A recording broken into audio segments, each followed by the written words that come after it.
Everyone, সবাই কেমন আছো? আশা করছি সবাই ভালো আছো, সুস্থ আছো। আমিও খুব ভালো আছি, সুস্থ আছি। তো আজকে একটা নিউ ব্লগ নিয়ে চলে এসেছি। তো আজ বানাবো পায়েস। তো ছেলে মেয়ে অনেকদিন থেকে বায়না করছিলো পায়েস খাবে। তো আমার ছেলে না পায়েস দিয়ে লুচি খেতে খুব ভালোবাসে, আর আমিও সেই ভালোবাসি না সেরকমটা না, আমিও কিন্তু খুবই ভালোবাসি।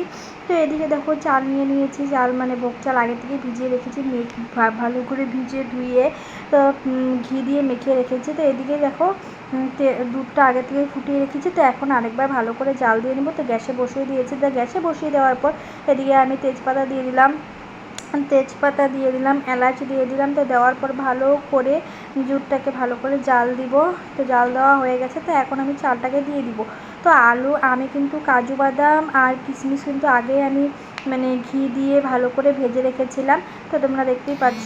তো এদিকে দেখো ভালো করে আমি দুধটাকে জাল দিয়ে নিলাম। আর এদিকে কিন্তু আমি একটা টিপস মানে সবসময় যখন পায়েস বানাই তখনই কিন্তু আমি সবসময় করি, এই যে টিপসটা তোমরা ফলো করো, পায়েস কিন্তু খেতে কিন্তু সেই হবে, মানে কি বলবো, সেই স্বাদের হবে।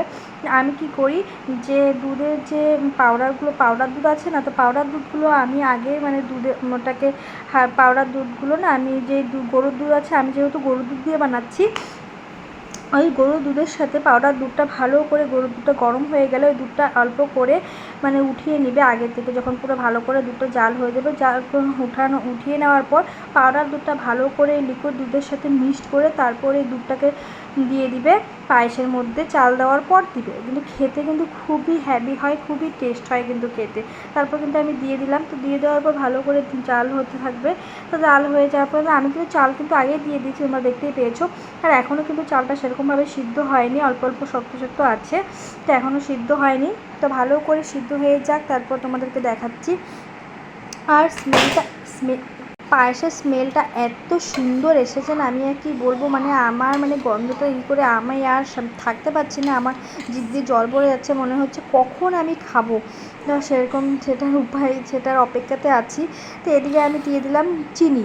তো চিনি কিন্তু একদম মাপ মতো দিবে, যে যেরকম চিনি মিষ্টি পছন্দ করে সে সেরকম দিবে। তো আমি কিন্তু পায়েসে একটু বরাবরই মিষ্টি বেশি খাই। আমি পায়েস বলে না, মিষ্টি জিনিসটা একটু বেশি খাই। চা বানালেও আমি একটু শিরা বানিয়ে খাই, মানে আমি তার জন্য বাড়িতে বহুত বকা খাই।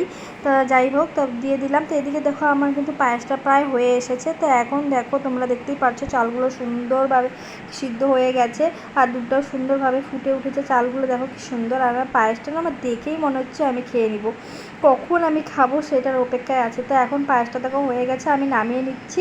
তা নামিয়ে একটু ঠান্ডা হলে তারপরে খেতে বসে পড়বে। আর আমার ছেলে তো বলছে কখন মাম্মা আমাকে দিবে পুরি, মানে ও তো পায়েসের থেকে বেশি পুরিটা, মানে পুরি দিয়ে পায়েস খেতে ও খুবই ভালোবাসে।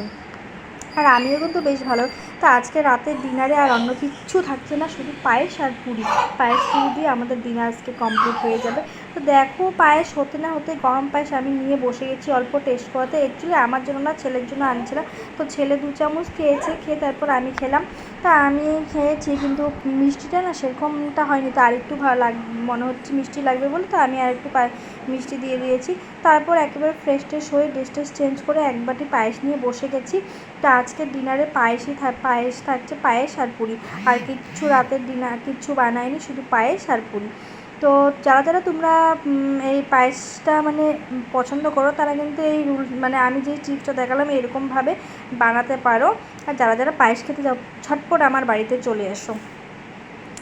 তো দেখো এদিকে কি সুন্দর আমি চেটে পুটে ঝটপট করে খাচ্ছি। তা আমার খাওয়া দেখেই তোমরা বুঝতে পারছো যে পায়েসটা কত টেস্ট হয়েছে।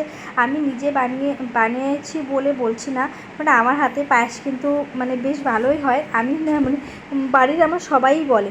আগে না আমি পায়েস বানাতে পারতাম না, তো একজন বানিয়েছিল, তো আমি দেখেছিলাম ও এইভাবেই টিপসটা ফলো করে পায়েসটা, তো সেরকমটাভাবেই বানিয়েছি।